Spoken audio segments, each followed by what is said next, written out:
नमस्कार, मैं हूं संजय सरवरिया और आप देख रहे हैं संजय सरवरिया समाचार। तो खबरों की शुरुआत में हम सबसे पहले बात करेंगे इस वक्त की एक बड़ी खबर की। मध्य प्रदेश के दमोह से एक बड़ा मामला सामने आया, जहां पर मानव तस्करी एवं धर्मांतरण का मामला पुलिस के द्वारा दर्ज किया गया है। बताया जाता है कि दमोह नगर कोतवाली अंतर्गत दमोह नगर की क्रिश्चियन कॉलोनी से ये पूरा मामला सामने आया है, जहां पर एक घर में 12 से अधिक बच्चों को रखा गया था। मकान मालिक का कहना था कि इन्हें किराए पर रखा गया है, लेकिन पुलिस के द्वारा जब इस मामले में जांच की गई तो जांच में कुछ अलग नतीजे निकलकर सामने आए हैं।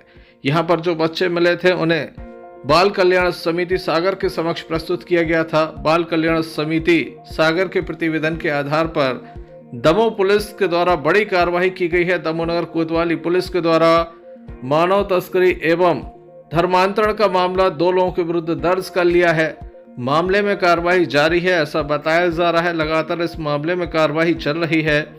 दमोह पुलिस अधीक्षक सुतकीर्ति सोमवंशी के द्वारा इस मामले को लेकर विस्तार से हमें जानकारी दी।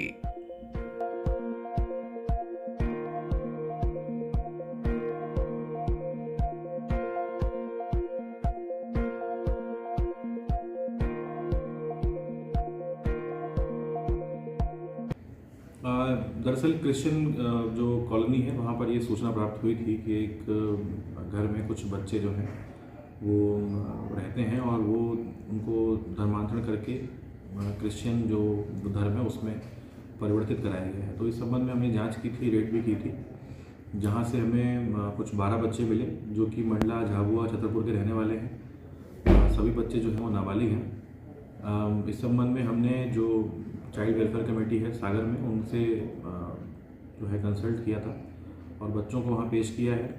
और जिस जगह पर ये बच्चे मिले हैं जिनके संरक्षण में, उनको भी वहाँ पेश किया गया था और उनके जितने भी डॉक्यूमेंटेशन थे उसकी पूरी एनालिसिस करवाई गई थी। तो उसमें CWC की तरफ से हमें एक पत्र प्राप्त हुआ है जिसमें उन्होंने ह्यूमन ट्रैफिकिंग का और धर्मांतरण का विषय जो है इसमें पाया है और हमको उसमें एक FIR पंजीबद्ध करने के लिए उन्होंने निर्देशित किया है।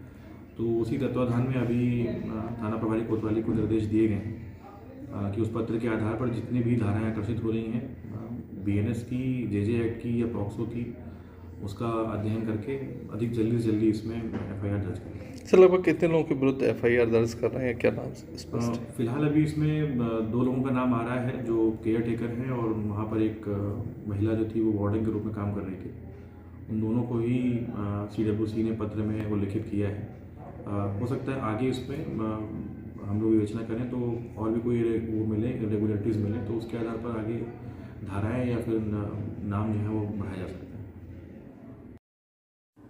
इस संबंध में मध्य प्रदेश बाल अधिकार संरक्षण आयोग के मेंबर के द्वारा क्या कहा गया, यह भी हम आपको सुनाते हैं। यहाँ दमोह की एक क्रिश्चियन कॉलोनी में प्रवीण शुक्ला, जो ईसाई धर्म में 20-25 साल पहले धर्मांतरित थे और उनके प्रचारक भी थे, उनके द्वारा कुछ बच्चों को 12 बच्चे की संख्या है, जो अधिकांश बच्चे झाबुआ से ज़िले से संबंध रखते हैं और उनके परिजन इस ज़िले में दमोह ज़िले में और छतरपुर ज़िले में कि उनके दादा दादी जो भी हों वो भी निवासरत हैं और उनको शायद पट्टे की ज़मीन वहाँ मिली है। और हमें लगता है इसी योजनाबद्ध तरीके से बच्चों को धर्मांतरित करने के लिए, उस परिवार को धर्मांतरित करने के लिए उस ज़मीन के पट्टे दिए गए हैं। और इसी कड़ी में एक उनकी सहायक है अनामिका कोचर, जो कि उनके यहाँ खाना न बनाती थी और वो भी बहुत पहले से 1-2 पीढ़ियों के पहले से ईसाई धर्म में शामिल हुई थी। इन दोनों के खिलाफ में 12 बच्चों को अवैध रूप से अवैध मकान में रखने के लिए उनके विरुद्ध में FIR की गई है। इसमें कोई ह्यूमन ट्रैफिकिंग का मामला सामने आ रहा है? कोविड में भी कुछ ऐसी एक्टिविटी सामने आई है, सुना है। 1-2 बच्चों के संबंध में जो उन्होंने कहा था कि वो भीख मांगती थे और वो जबलपुर में मिली थे और वो यहाँ लाए गए थे और 3 साल के करीब वो उनके यहाँ रहे और 3 साल रहे और उसके बाद हमने पूछा उनका नाम क्या था, वो कहाँ गए, उनके पास कोई जवाब नहीं था। ये ह्यूमन ट्रैफिकिंग ही है आपने इस प्रकार के बच्चे जिन भीख मांग रहे थे, अज्ञात थे, जिनका परिवार नहीं था, उनको बाल कल्याण समिति के समक्ष पेश करना था और उनको होम्स में भेजना था।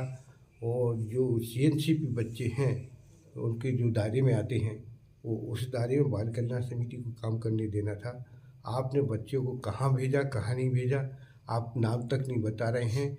ये ह्यूमन ट्रैफिकिंग ही है।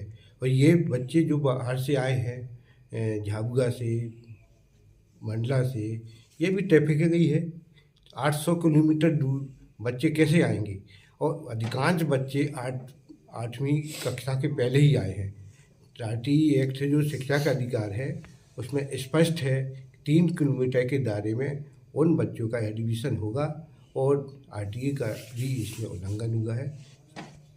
प्रशासन को इसमें भी जांच के दायरे में ये सब चीज़ें लेना चाहिए। इसमें धर्मांतरण सामने आया है क्या? कोई ऐसी सामग्रियाँ भी मिली? बहुत सारी सामग्री मिली हैं जो धार्मिक साहित्य हैं, बाइबल वगैरह हैं, बच्चों से संबंधित दस्तावेज मिले हैं।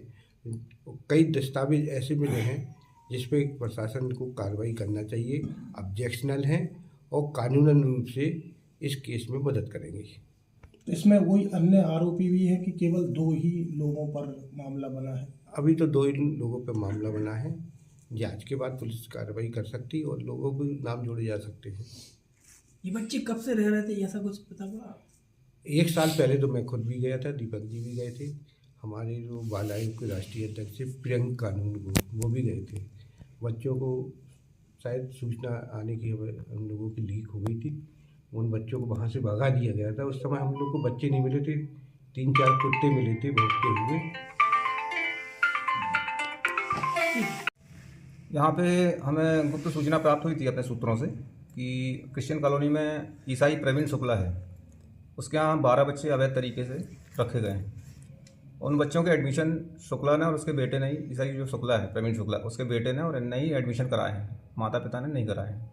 और इनको अवैध तरीके से जो इनका संचालन चल रहा है उसका छात्रावास का, उसका कहीं कोई मान्यता नहीं है, किसी प्रकार का कोई रजिस्ट्रेशन नहीं है, तो ये पूरा फर्जी तरीके से चला रहे हैं। और जो गाइडलाइन शासन की होती है छात्रावास की, उसके अनुकूल भी वो नहीं था और पूरी असुविधाएं थी उसमें। और घरेलू काम करना भी बच्चों ने बताया है कि उनसे दास्ता कराई जा रही थी, एक प्रकार से घर की साफ सफाई और अन्य काम भी कराए जाते थे, उसके एवज में उनको पैसे भी दिए जाते थे। तो कहीं ना कहीं आप बाल श्रम भी उनसे करा रहे थे, ऐसा उनके कथनों में आया है। नगर कोतवाली पुलिस के द्वारा प्रवीण शुक्ला एवं अनामिका नाम की महिला के विरुद्ध FIR दर्ज की है। 2 लोगों के विरुद्ध यह मामला दर्ज किया गया है। जल्द ही इस मामले में और भी लोगों के नाम सामने आ सकते हैं। सूत्रों के हवाले से यह बड़ी खबर है।